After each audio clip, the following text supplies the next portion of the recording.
Poco এবার কম দামে launch করে দিল তাদের দুর্দান্ত একটি ফোন। এই ফোনটি হলো পোকো F5। আর এই ফোনটিতে দেওয়া হয়েছে সব দুর্দান্ত স্পেসিফিকেশন। এখানে দেওয়া হয়েছে ভালো প্রসেসর, সাথে পেয়ে যাবেন ভালো ডিসপ্লে আর ভালো ক্যামেরা সেটআপ। তাই যারা কম দামে একটি দুর্দান্ত ফোন কিনতে চান, বিশেষ করে গেমিংয়ের জন্য একটি ফোন কিনতে চান, আমি তাদের বলবো আজকের এই ভিডিওটি সম্পূর্ণ দেখার জন্য। কারণ আজকের এই ভিডিওতে জানিয়ে দিব এই ফোনটি কবে বাংলাদেশ এবং ইন্ডিয়াতে অফিসিয়ালভাবে লঞ্চ হবে এবং এর দাম কত হবে বাংলাদেশ আর ইন্ডিয়ান মার্কেটে। এই সকল বিষয়ে খুঁটিনাটি জানতে হলে আপনাকে বলবো সম্পূর্ণ ভিডিওটি দেখার জন্য। চলুন আর কথা না বাড়িয়ে আমরা সরাসরি চলে যাই মূল ভিডিওতে। তবে মূল ভিডিওতে যাবার আগে আপনার কাছে ছোট্ট রিকোয়েস্ট, আপনি যদি আমাদের চ্যানেলটি প্রথমবার ভিজিট করে থাকেন তাহলে আমাদের চ্যানেলটি সাবস্ক্রাইব করে পাশে থাকা বেল আইকনটি প্রেস করে রাখুন। প্রথমেই কথা বলবো এই ফোনটি লুকো ডিজাইন নিয়ে। এই ফোনটির ব্যাক সাইডে পেয়ে যাবেন কর্নিং গরিলা গ্লাস 5 প্রোটেকশন, আর এই ফোনটির ব্যাক সাইডে পেয়ে যাবেন ট্রিপল ক্যামেরা সেটআপ। এবং এই ফোনটির নিচের দিকে পেয়ে যাবেন ইউএসবি টাইপ সি এবং স্পিকার। তবে এখানে কোনো 3.5 মিলিমিটার হেডফোন জ্যাক দেওয়া হয়নি। আর এই ফোনটির ফ্রন্টে পেয়ে যাবেন একটি মিডল পাঞ্চল কাটিং সেলফি ক্যামেরা, আর এর বডি ফ্রেমটি কিন্তু প্লাস্টিকের। ওভারঅল এই ফোনটি লুকো ডিজাইন কিন্তু আমার কাছে বেশ ভালো লেগেছে এবং এখানে কর্নিং গরিলা গ্লাস প্রোটেকশন দেওয়ার ফলে হাতে নিলে একটি প্রিমিয়াম ফিল পাবেন। এবারে কথা বলবো এই ফোনটির ডিসপ্লে কোয়ালিটি নিয়ে।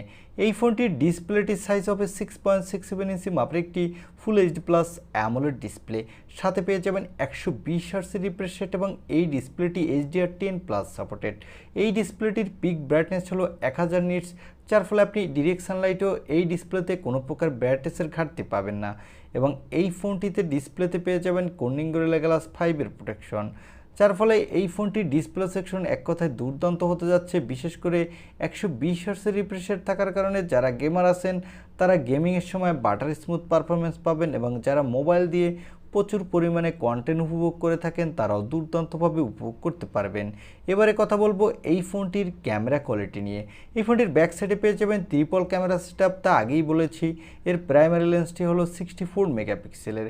এখানে দেওয়া হয়েছে ওআইএসের সাপোর্ট, যার ফলে আপনি নড়াচড়া অবস্থায় স্টেবল ভিডিও রেকর্ড করতে পারবেন। সাথে পেয়ে যাবেন 8 মেগাপিক্সেলের আল্ট্রা ওয়াইড অ্যাঙ্গেল লেন্স আর 2 মেগাপিক্সেলের ম্যাক্রো লেন্স। এই ফোনটির ব্যাক ক্যামেরা দিয়ে আপনি 4K ভিডিও রেকর্ড করতে পারবেন, সাথে ভালো মানেরই ফটোগ্রাফি তুলতে পারবেন। আর এখানে সেলফির জন্য পেয়ে যাবেন 16 মেগাপিক্সেলের সেলফি ক্যামেরা। এই ক্যামেরাটি দিয়েও আপনি full HD plus video record করতে পারবেন, আর এখানেও আপনি ভালোই সেলফি তুলতে পারবেন। এবারে কথা বলবো এই ফোনটির মূল হাইলাইটেড সেকশন, অর্থাৎ এই ফোনটির প্রসেসর নিয়ে।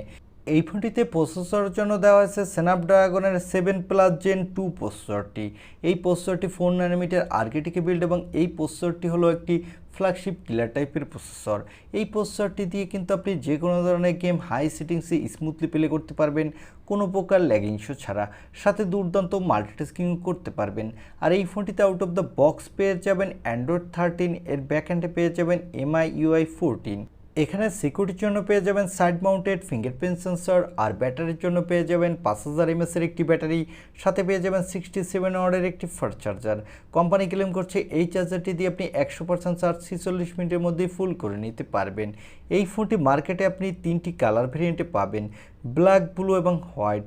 এবং এই ফোনটিতে কোনো extra dedicated micro SD card থাকছে না, যার ফলে আপনি চাইলেও আপনার ইচ্ছামতো স্টোরেজ বাড়াতে পারবেন না। এবং এই ফোনটিতে পেয়ে যাবেন LPDDR5 র্যাম, সাথে পেয়ে যাবেন UFS 3.1 স্টোরেজ, যার ফলে এই ফোনটির র্যাম এবং রোম স্পিড কিন্তু ভালোই হবে। আর এই ফোনটি মার্কেটে আপনি 2টি র্যাম ভেরিয়েন্টে পাবেন। এর বেস ভেরিয়েন্টটি হবে 8/256 GB এবং টপ ভেরিয়েন্টটি হবে 12/256 GB। এবারে জানিয়ে দিব এই ফোনটি কবে অফিসিয়ালভাবে লঞ্চ হবে এবং এর দাম কত হবে বাংলাদেশ আর ইন্ডিয়ান মার্কেটে। এই ফোনটি ইন্ডিয়ান মার্কেটে অফিসিয়ালভাবে এই 16 তারিখেই লঞ্চ হতে যাচ্ছে, অর্থাৎ 16 মে এই ফোনটি ইন্ডিয়াতে অফিসিয়ালভাবে লঞ্চ হবে। এবং এই ফোনটি বাংলাদেশে অফিসিয়ালভাবে লঞ্চ নাও হতে পারে, তবে এখন কনফার্মভাবে বলা যাচ্ছে না। এই ফোনটির দাম হবে ইন্ডিয়ান মার্কেটে এর বেস ভেরিয়েন্টটির 30,000 রুপির মধ্যে। এবং এই ফোনটি বাংলাদেশে আনঅফিসিয়ালভাবে আপনি কিনতে পারবেন, সেক্ষেত্রে আনঅফিসিয়ালভাবে এই ফোনটির দাম হতে পারে 35 থেকে 36,000 টাকার মধ্যে। আমার মনে হয় যারা একটু কম বাজেটের মধ্যে একটা বেস্ট গেমিং ফোন কিনতে চান, সাথে ভালো ক্যামেরা সেটআপ আর ভালো ডিসপ্লেও পেতে চান, তারা চাইলে নিশ্চিন্তে এই ফোনটি নিতে পারেন। এই ছিল পোকো F5 এই ফোনটির ছোটোখাটো একটি রিভিউ। আই হোপ ভিডিওটি আপনার ভালো লেগেছে, আর ভিডিওটি যদি ভালোই লেগে থাকে তাহলে অবশ্যই একটি লাইক দিয়ে আমাদের চ্যানেলটি সাবস্ক্রাইব করে পাশে থাকা বেল আইকনটি প্রেস করে রাখুন। দেখা হবে নেক্সট ভিডিওতে। আজকের মতো আল্লাহ হাফেজ।